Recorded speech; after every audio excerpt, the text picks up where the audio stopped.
what's happening, everybody? Welcome to Sunday's Cup of Joe. I'm Joe Kelly Jr. here with my faithful man over here, Mr. Frank Quarren. Say hello, Frankie. Good morning, everybody. How are we today? Man, we're going to have a great show today. We've got so many models to show you guys. We've got some great 118 from Auto World. We've got some killer Carrera slot cars, and we've got some 43rd scale. Got to give that scale a little bit of love, man. It's the collector's scale. It absolutely is. There's some great stuff. We've got a Silver Arrow. I mean, some great stuff. So you want to stick around for just a couple of minutes. We're just going to do a quick commercial break. When we come back, we're going to get right into the 118. So don't go anywhere. Stay right where you are.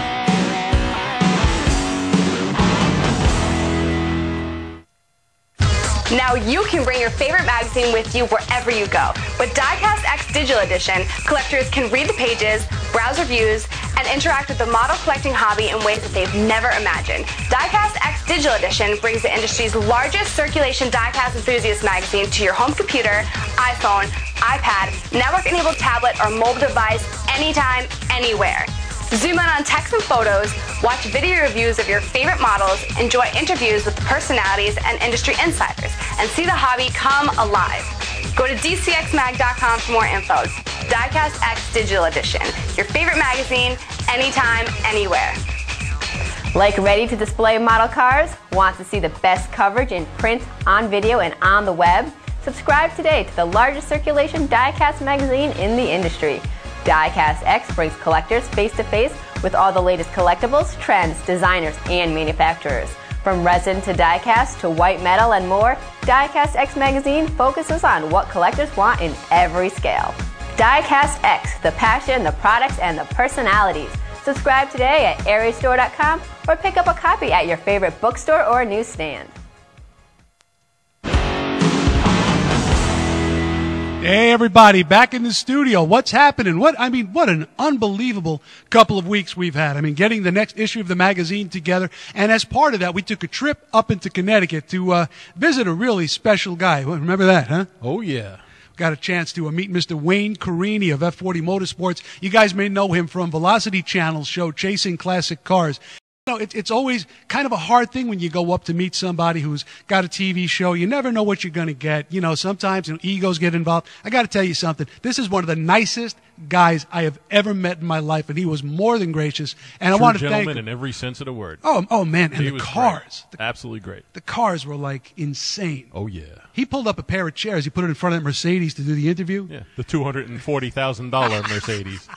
And all I kept thinking is, like, this would be the day that I sneeze and kick the chair back and, like, take out the door of the car. Yeah. You know, the guy was just great. It was such a great thing. There's a snippet of the interview playing on the Facebook page. If you go to facebook.com/DiecastXMag, you can play a snippet of it. It also played about a minute of it on the Radio Control show that is playing every other Friday or every Friday from Air Age Media, the Radio Control end of it. That's a great show, too, if you like RC. It's a lot of fun. Well, let's get right into it, man. We've got some great cars to talk about this week. This first one is from Sunstar. It's a Dodge Royal Lancer, 1959. This is their latest entry from the Platinum series, their collection that they do of high-end, really beautifully trimmed out model cars, man. What do you think of this thing, Frankie? They were pretty amazing. To wash it and 2 bottles of chrome polish. And well worth the effort, though. That's pretty sharp looking. These things are just, the model itself is just so nicely done. These guys, they went after the mint. That was really what they were going for. That whole, like, Franklin Mint, Danbury Mint type of cars, the real high-end, super detailed models. Let's swing this around so you can get another view of it.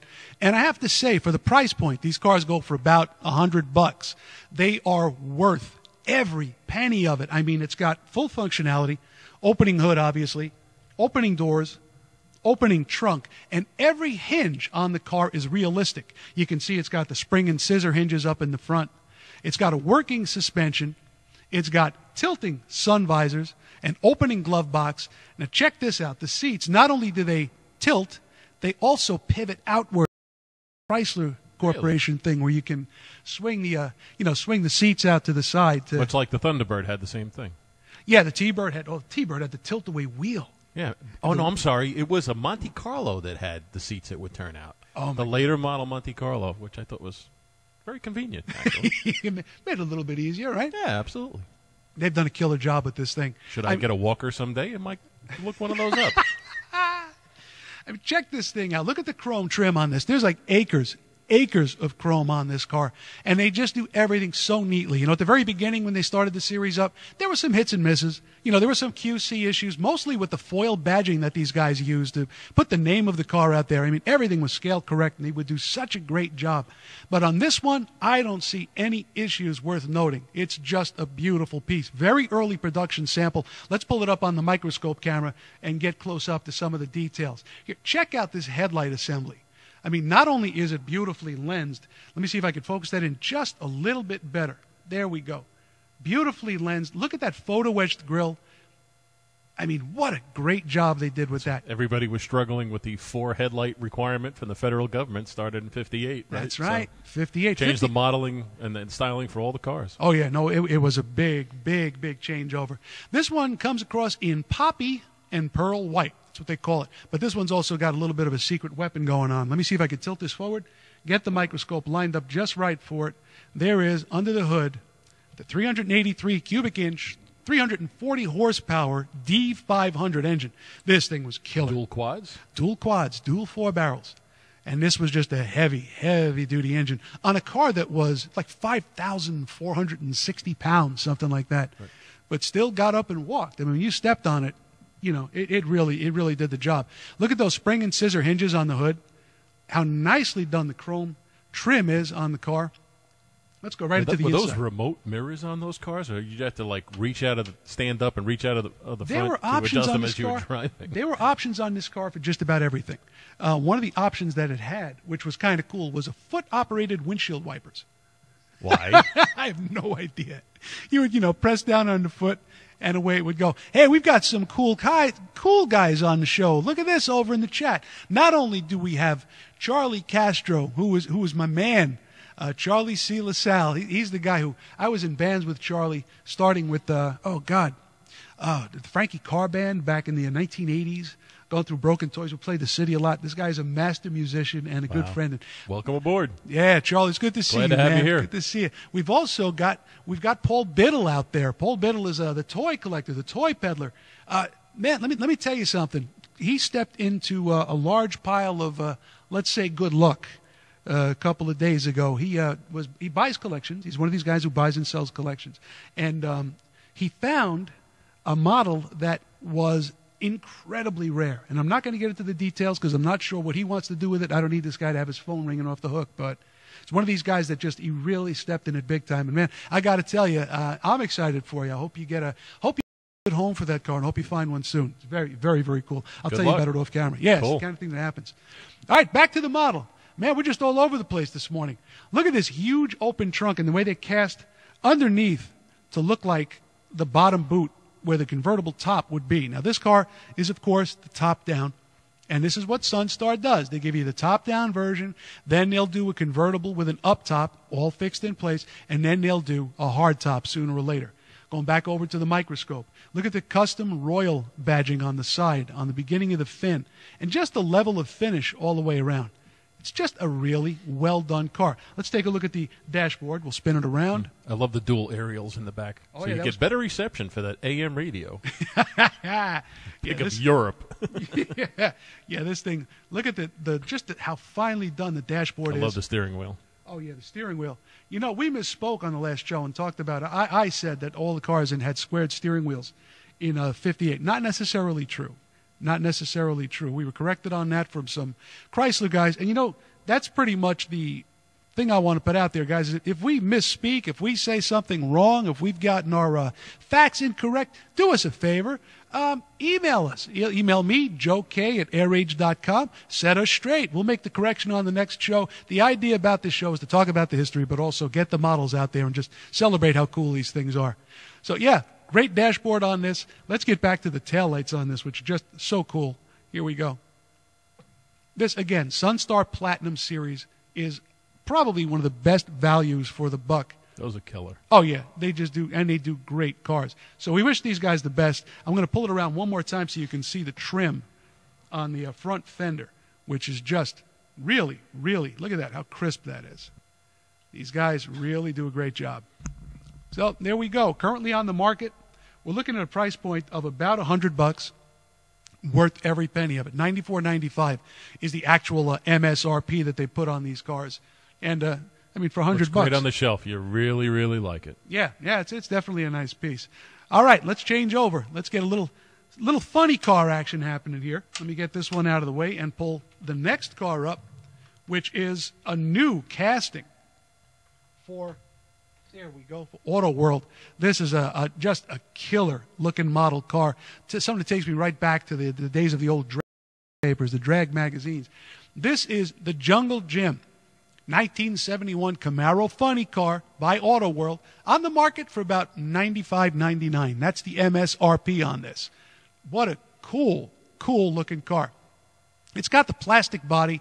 It's got the die-cast funny car frame on it, but we'll get to that in a second.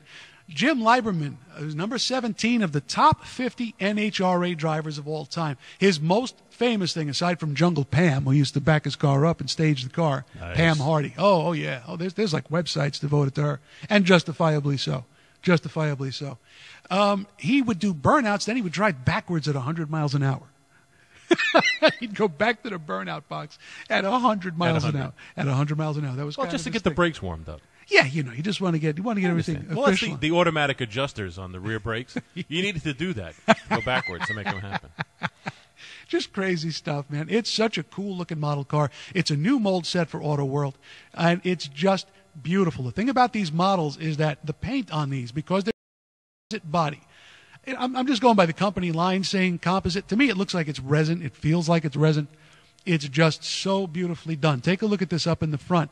Again, at this resolution, which we are working on to change, you can't really tell. But the fire in the metal flake is insane. Yeah, that's neat. Oh, yeah. Very cool. It's just beautiful. Check out those wheels. And, of course, going back over the car, the livery on the car on these things, it's done in tampos, tamped on, oil-based. So you even get that beautiful effect that looks very much like gold leaf. And what they do is they seal it under a clear coat. Let me see if I can get that focused in just a little bit better. Yeah, this thing's giving me a hard time today. There we go. And they just make the car, look at that shine as you go across the paint. Absolutely incredible. Big fat slicks out in the back. Of course, the twin pack parachutes in the back here. Lieberman unfortunately died in September of 1977, head-on collision with a school bus driving his Corvette. And it's just a sad story because he was a real showman. He did some stuff that nobody else really thought of, Right. He raced a Dyno Don Nicholson one time, and he wasn't so concerned about ET as he was lifting the front of the car down the entire quarter mile. He did it like a wheel stand the whole way down the track, and people went crazy. So what he basically did is he backed away from NHRA a little bit, and he got into match racing, which is, where the money was at. Barred, right. Oh, yeah. Oh, yeah. So they had big fun with this. He started in 64. By 67, he was like a household name, and died in 77. Hemi-powered car. Now, let's get this body off to take a look at this. And this is the way the car looked just prior to him getting hooked up with Revell, which he ultimately did. Revell, of course, the model maker. Now, check this out. When you want to take the bodies off of these cars, you pull the chute leads. Just be careful so they don't explode on you. Yeah, there we go, right? Oh, no, sorry. That's an airbag. That's an airbag. You pull the body up, you give it a lift on one side and a twist on the other, like this. And you don't leave any parts on the table. Hey, I'm impressed. Well, we try. We do try. This one's giving me a hard time, but here we go. We get it up and then out. There we are. And now you've got the full frame, which is just neat. Now, this is the same generic frame and drivetrain that they use on all of the Legends of the Quarter Mile series. But the bottom line is that they did a great job with this. I mean, if you're not a complete expert on funny cars, I mean, if you didn't know that he ran, different type of chassis, this would not impact the display or the impact of the model on display very much at all. It's about as close as they can get and amortize the molds, which is not to make an excuse. It's just a fact of the model industry. Right. You got to be able to make multiple versions to make money. That's pretty much it. And I mean, what they did, if you look at the detailing, look at this. They did some improvements because the original series of cars, the bug catcher up on top, the butterflies were a little too small. Well, they came and they retrofitted. They redid that. The engine detail is exquisite. This is as good or better than most of the engines I've ever seen in this scale of this type. They use a lot of vinyl to do the plumbing around the engine, but it all works. You can see that it's just very neatly done. Beautifully built, scuffed slicks in the back, And, I mean, what can I say? You know, you put a bunch of these cars together, and I have to thank Auto World for being such a strong supporter of the show and the magazine. We put these things side by side. It makes for a wickedly cool display. It's Absolutely. It's neat. It's beautiful It's stuff. really neat. Beautiful stuff. So out there for about $95.99, I believe, is the actual MSRP on it. The Jungle Gym 1971 Camaro funny car. Yeah, I hear you, Paul. Paul's out there saying, wow, yeah.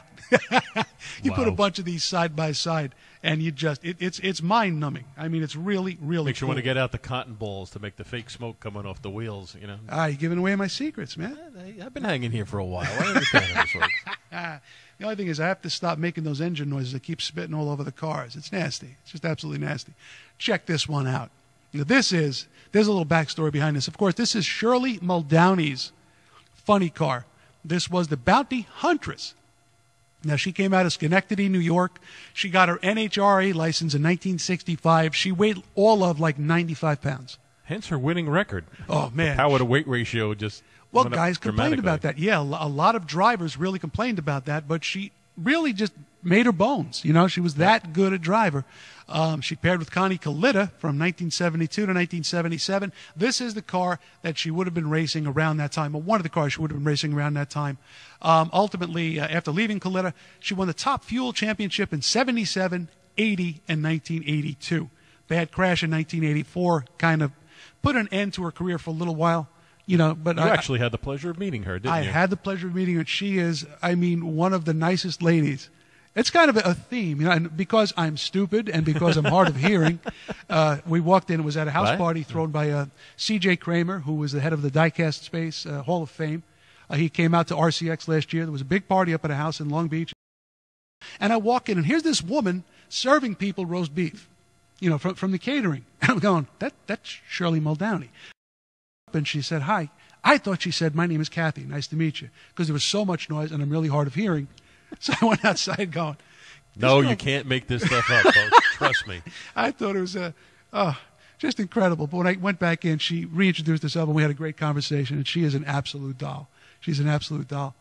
I love this. I love this model car. Of all of the cars that have been out there on the existing mold sets, being the 71 Charger and this Mustang mold set, this one, I think, comes across with the best paint. It is the nicest looking of the crew.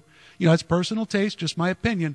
But on this one, you've got the beautiful metallic gold on the body, but you've also got the metallic gold on the inside, and you've got these yellow spark plug leads, which just give the model so much pop on display. It just really looks neat. I'm going to lift up the microscope a little bit and get right over to that camera so you can see that. Check out the engine detailing. Again, I love the ladder stand. That's a cool accessory. They all come with that. You have that chrome ladder stand to put the car up in the air. If you put this one next to the Bounty Hunter, which I didn't have the foresight to do it, you know, for shame. Well, you can see that there's a lot of similarities, but there's a lot of differences. One of the guys out there, Magnatrack, wants to know, do you know where we can get these around here? You can go to autoworldstore.com. That'd be the good first line to see what's out there, what the availability is, and what the prices would be. These are the same, $95.99, give or take. And here we are back on the microscope. Look at how nicely done. They've done a tamped-on livery with a clear coat on top, and it's just beautiful. Everything about it is quality. That's the one thing, Auto World, I really have to hand it to them. Not just with these new molds, but with the older releases that they've done, that they've repopped some of the Ertl cars, like the one we're going to be giving away in our trivia contest today. Is that another Hemi under there? It doesn't look like that's the another plugs are Hemi. going in. It's another Hemi, yeah. From that the camera heads. angle, yeah, let me pull it back up on there. There you go. Just because of the chrome, you can't really see, but you see the breathers? It's a Hemi.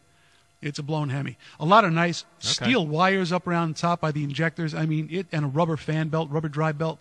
They're really beautifully done. Really beautifully done.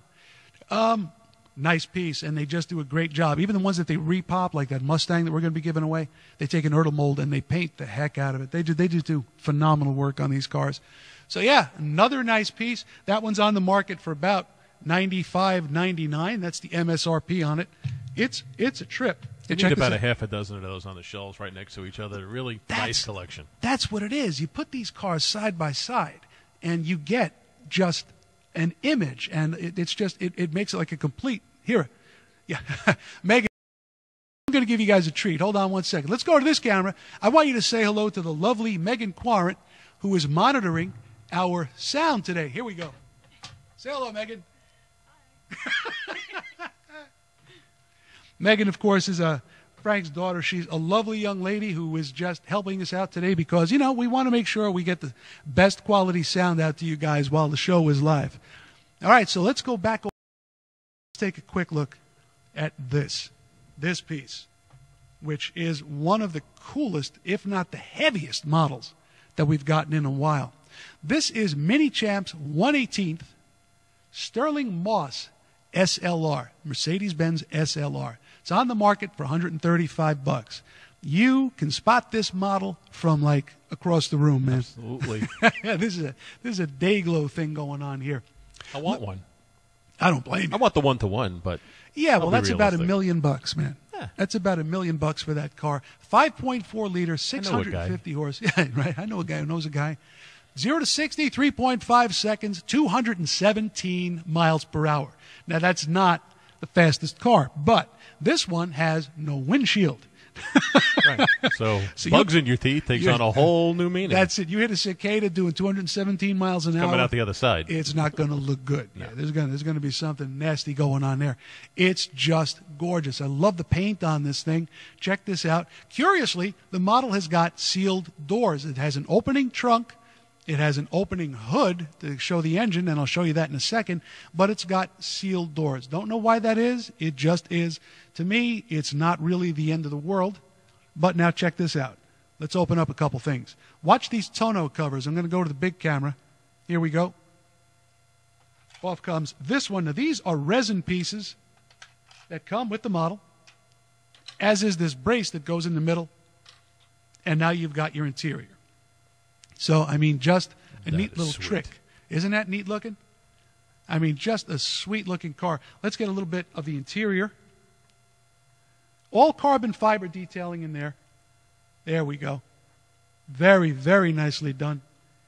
You know, guys, I keep saying I can't wait till we get to a higher resolution. We are working on it because we do want to give you guys all of the details we can. There we go. The center console on the car. Now let's get the hood open and take a look at that V8. That's kind of funny because people say, you know, it's not the fastest car, but again, it's all about the style of this thing. An homage to Sterling Moss, who won the Mille Miglia in 1955 in an SLR, and that's going to be the subject of our window cling trivia in just a couple of minutes. Beautifully done. Not a lot to see, honestly, because it's just not. It's not one of those engines that's got a whole lot of plumbing and a whole lot of stuff going on. So let's get some light in there, and I'll show you. You need a PhD to work on it. Oh, yeah. No, you've got to know what you're doing to wrench one of these cars. Why do you get the feeling you're going to see most of these parked out in front of the Burj in Dubai? You know? Yeah, I hear you. Very well done. Look at these, the profile even of the engine, how it just tucks under the hood. And they just did such a great job here. Look at the headlights in the front of the car. Obviously. That is smoking. It's just a cool-looking car. They even did something neat with this. If you notice, they've got this bulge on here, which is another homage to the original SLR, the 50s version. Beautifully done wheels, brake discs behind, foil badging on the side. Also got an opening trunk, which is almost like really an afterthought on a car. This is not a car you take out for for any kind of practical reasons. This is a go incredibly fast. 2 bottles of champagne, some caviar, small little cooler. Yeah. Little blanket to lay down. It'll work. Very nice piece. $135 out there right now. You can go to CarvilleModels.com as the retailer of note when it comes to Mini Champs and Kyosho products here in the States. CarVille models.com, and want to thank them for sending this along. But now it's time for our first trivia question for a set of Die-Cast X window clings. Okay, Mr. Frank, drum roll, please. And I actually practiced it this time. Sterling Moss's co-driver in the 1955 Mille Miglia, Dennis Jenks Jenkinson, invented a device to help Moss know the course. What was it? All right, that was it. Dennis Jenks Jenkinson came up with a device. He was the co-pilot during the Mille Miglia, and it helped them win the race. What was that device? All right, we're going to take a quick break. When we come back, it's going to be more great models right here on Cup of Joe. Stick around. Now you can bring your favorite magazine with you wherever you go. With Diecast X Digital Edition, collectors can read the pages, browse reviews, and interact with the model collecting hobby in ways that they've never imagined. Diecast X Digital Edition brings the industry's largest circulation diecast enthusiast magazine to your home computer, iPhone, iPad, network-enabled tablet, or mobile device anytime, anywhere. Zoom in on text and photos, watch video reviews of your favorite models, enjoy interviews with personalities and industry insiders, and see the hobby come alive. Go to dcxmag.com for more info. Diecast X Digital Edition, your favorite magazine, anytime, anywhere.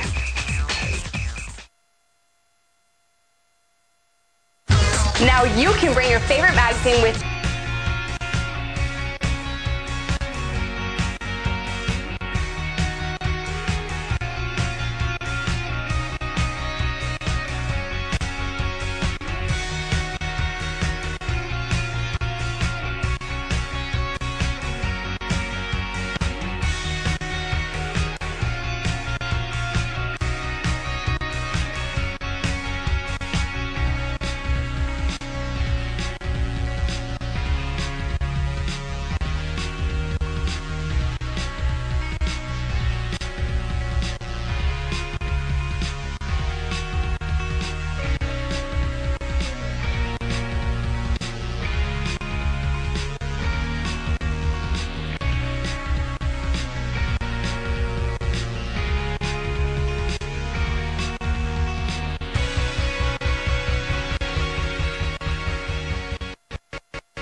Like ready to display model cars? Want to see the best coverage in print, on video, and on the web? Subscribe today to the largest circulation diecast magazine in the industry.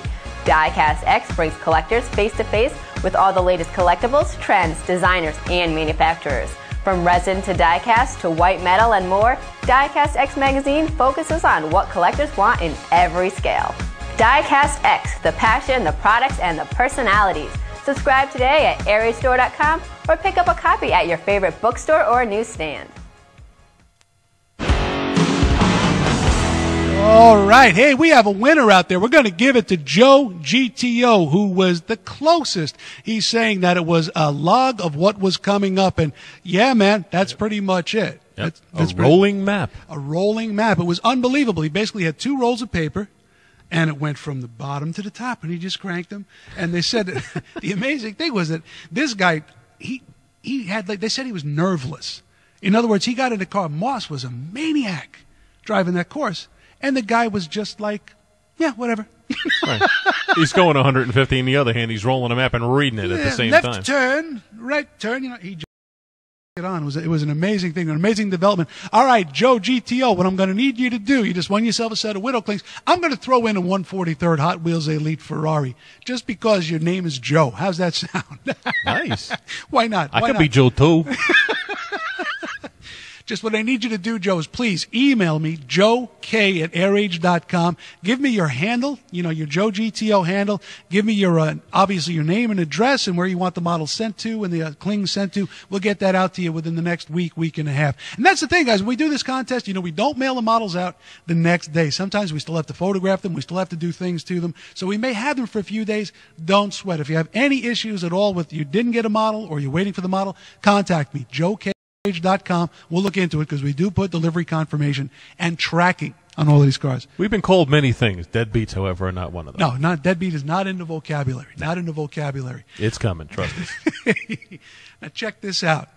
IXO. You ever hear these guys? IXO.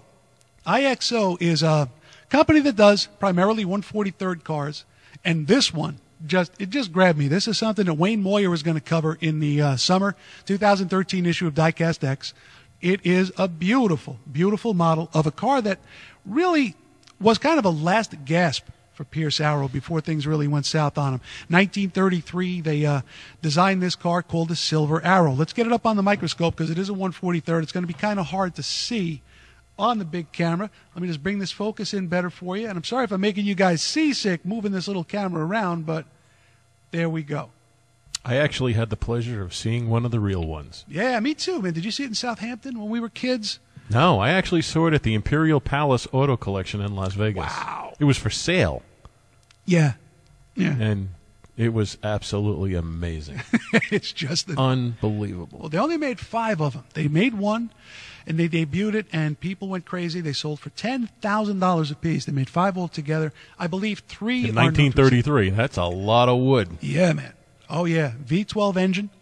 The car was just incredible. Now, 3 survived. This model, this particular one, is in the Blackhawk collection at the moment, and EXO did such a great job. We left this one on the base because EXO does something really funny. They have a fastener that's a triangle shaped. It's not a Phillips. It's not a standard head. It is a pain in the butt like I can't even tell you. But they will, for an additional $15, sell you a tool. Really? So I didn't want to damage anything. I had taken it off originally using a pair of pliers to get the hardware off, but had to use the pliers to put it back on. And this one's going back to Wayne in tomorrow, actually. We're putting it in the mail to him. And it's just a really, really neat piece. These 43rd scale cars offer an awful lot for the money. This one's on the market for like $40. Really? Yeah, that's what they're going for. I mean, you can spend a lot in 43rd, but not usually on an EXO. Not usually. And I keep saying EXO. Some people call the company IXO. You know, it's a tomato kind of deal. But if you look at the model, and I'm going to bring the microscope camera in, and I'm going to just amp up the focus a little bit so I can give you some of the finer details. Look at that grille. Now, this is kind of interesting. The guy who inspired this car was Roy Faulkner, who's the guy who headed Auburn, Cord, and Duesenberg. He's the guy who made the entree to Ab Jenkins to make the Mormon Meteor. So he came in and he said, we're going to design this car. And when they showed it, I mean, people just went crazy. It's the streamlined grille design. Yep, streamlined design. Of course, the Pierce, they actually copyrighted something like 50 different variations of that headlight into the fender. Back in the 20s, they did that. And they said, you know, anybody does anything like this, we're going to go after them in court.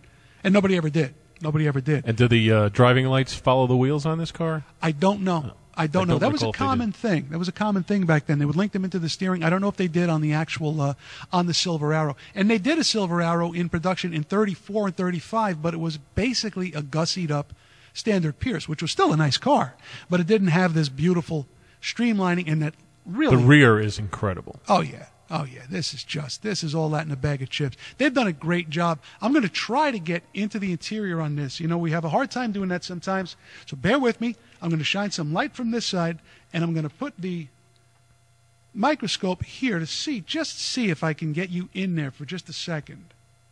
Here we go. Not doing the best job, but if you want, my suggestion is, guys, go to DCXmag.com. Let me put this back before everybody gets seen this thing. Go to DCXmag.com. We have more pictures posted of the car, some greater shots of the car. Check it out. It's just a beautiful, beautiful model. On the market for about $40. Sometimes it's just do me a quick favor. Just put the microscope cam on that hood ornament. That's one of the most iconic hood ornaments of all time. Yeah, one of my all-time favorites. All right, let me do that. Hold on. Always a favor for a friend. Here we go. Do this, and we'll pick the car up, and we'll try to dial this thing back.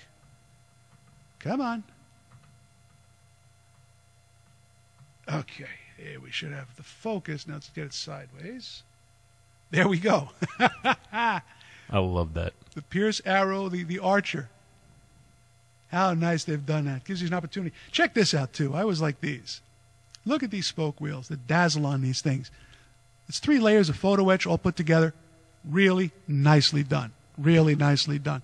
Love these model cars. Like I said, yeah, it's about $40, which, I mean, you know, you can't go wrong. 43rd scale, guys, you're talking about a huge menu.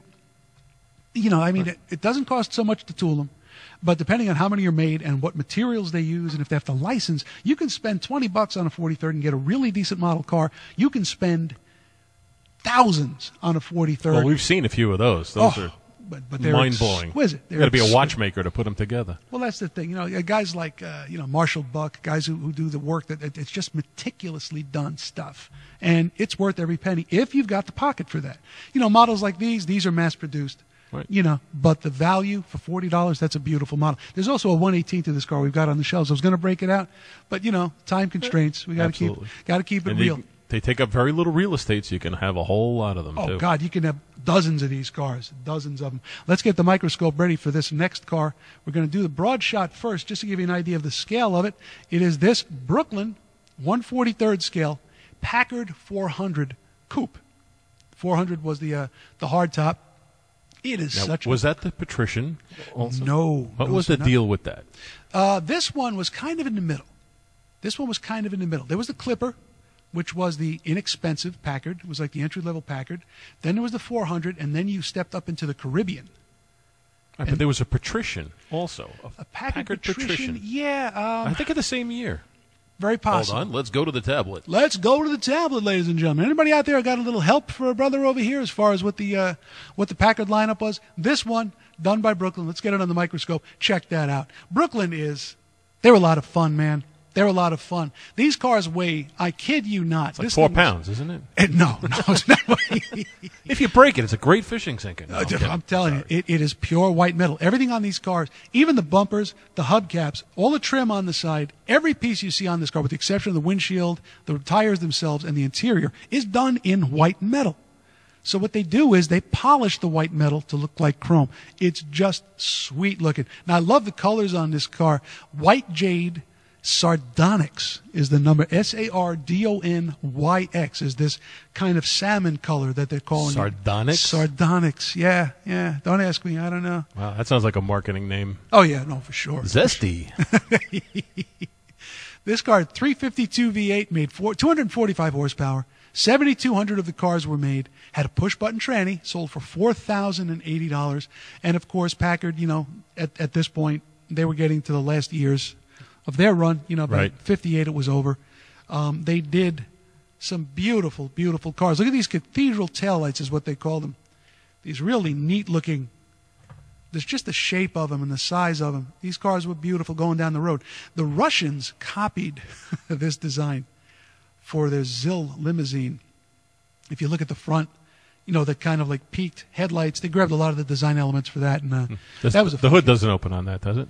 No, on these Brooklyns, no. These are sealed units, white metal, and they're just beautiful, beautiful models. Because I remember seeing one of these. Actually, I saw a Caribbean convertible, and when you opened up the hood, they had 2 side draft carburetors that were they were 180 degree opposed from each other. Oh yeah. But when the car made a turn, all the gas would flow to the low end carburetor and flood out. Yep. So it was a real design flaw. So you kind of had to level the car back out again, wait a little while till the gas balanced out, and then it would drive. Hence why we know them now as historical figures and not an actual car company anymore. Yeah. Well, they were owned by Studebaker. There was all kinds of stuff going on. These Brooklyns are really neat. And the guys who collect Brooklyns are, I'm not going to say a breed apart, but they're definitely a subset in the collecting hobby because the cars are, they're the kind of things you have to put a bunch of them together and they look really cool. As individual models, they don't have such high parts count. They don't have such fine details. But what they do have is a really dedicated following. And they're made over in the UK by hand by a bunch of guys who just love the heck out of American machinery. So if you really want to start something interesting in 43rd, check into them. As I said, they're heavy, they're beautifully finished, they're unlike any other 43rd model out there right now, and really well worth looking into. And yeah, Wayne, I'm putting it back in the box right after the show. Very dedicated following. Oh, big time dedicated following, big time. Now let's go from white metal to resin. And look at something that is just, this is something very I love cool. Bugattis. Oh, yeah, this is awesome. This is the 1939 Bugatti Type 57C Mullen Automotive Museum from Mini Champs. This is their latest offering in 43rd. This is an Atalante, not an Atlantic. Atalante. I guess just the you're on when you decide that, right? It was named after the Greek goddess Atalanta. Atlanta. What a cool looking model car. When I first took it out, I was like, wow, that green's a little out there, But it works. It definitely works. Van Voren body. The guy who bought this car, and I can't pronounce his name. I'm not even going to try. It's got a lot of colons over the U's and all that stuff. It looks like an IKEA catalog. It's like one of those, O's with dots over and everything. And it's all good, but I can't pronounce it. So the body was done by Van Voren on of course, a Type 57C, supercharged 8-cylinder. These cars were quick. These were basically race cars with swoopy bodywork. And cable brakes. cable brakes. That was Bugatti's holdout. Yeah, he refused. Wow. He refused to go to hydraulic. Yep. This particular car, the real car, of course, took third place at Pebble Beach in 2010. It's now in the Mullen collection, and man, we got to get there someday. Actually, I think we need a collection. We should work on that. A collection of Full-size cars. Oh, okay. Yeah, I think so. Powerball's on Wednesday. I'm thinking. Okay. It's only 6 numbers.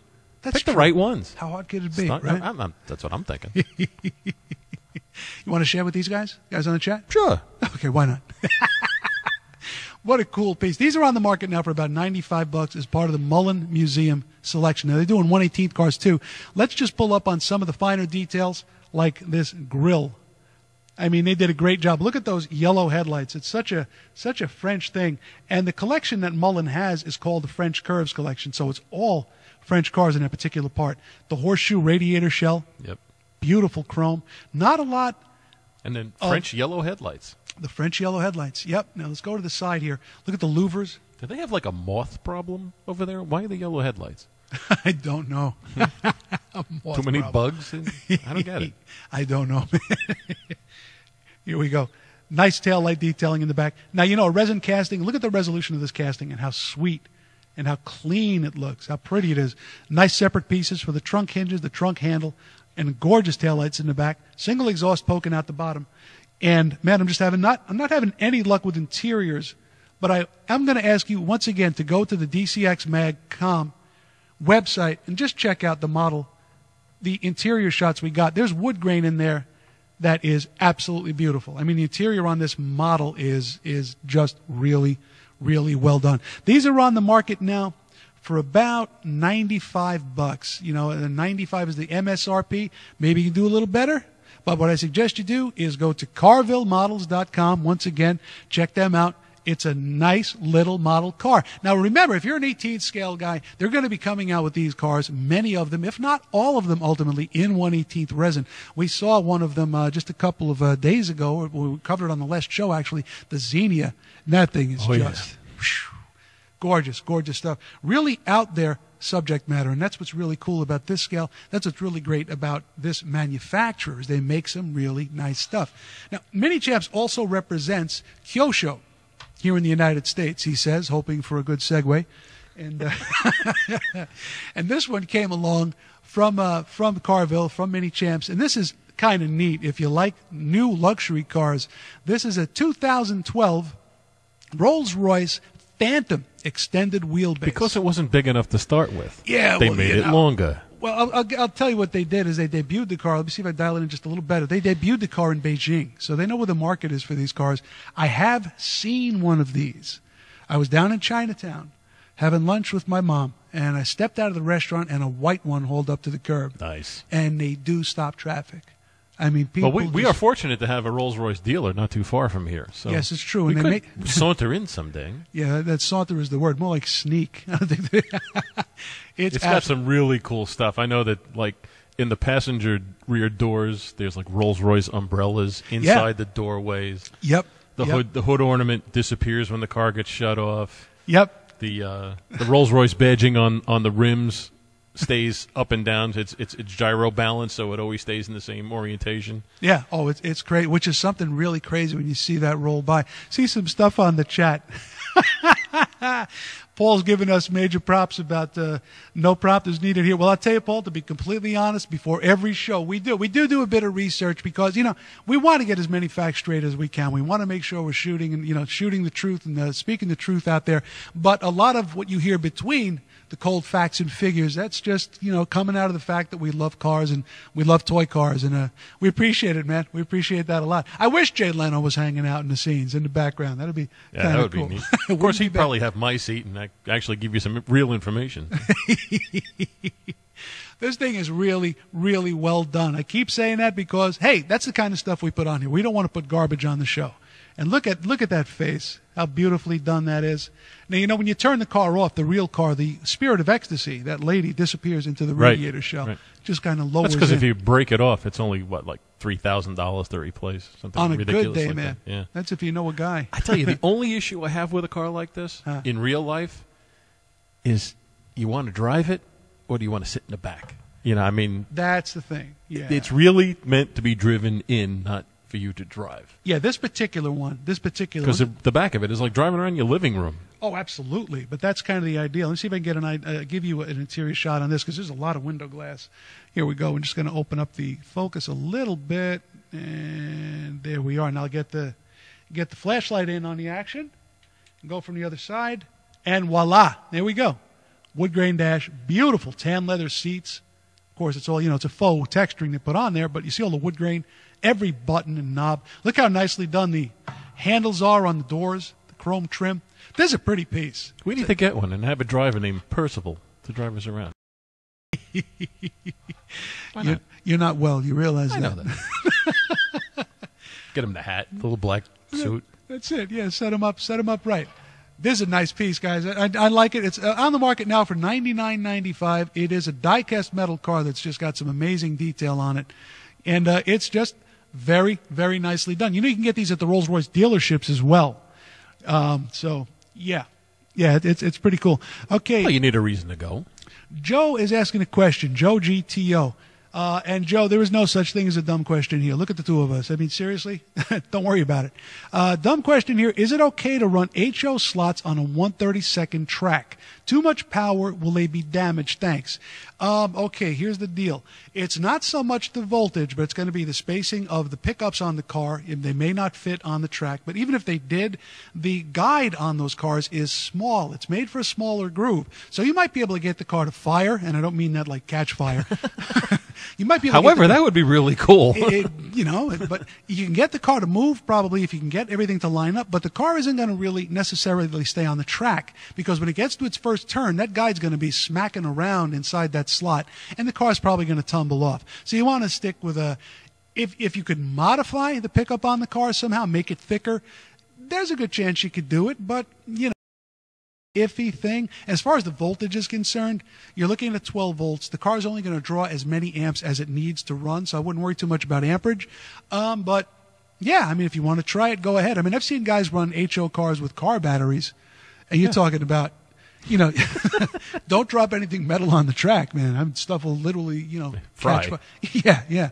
So, hey, anything is fair game, man. Just, you don't want to take out one of your old Aurora, like, green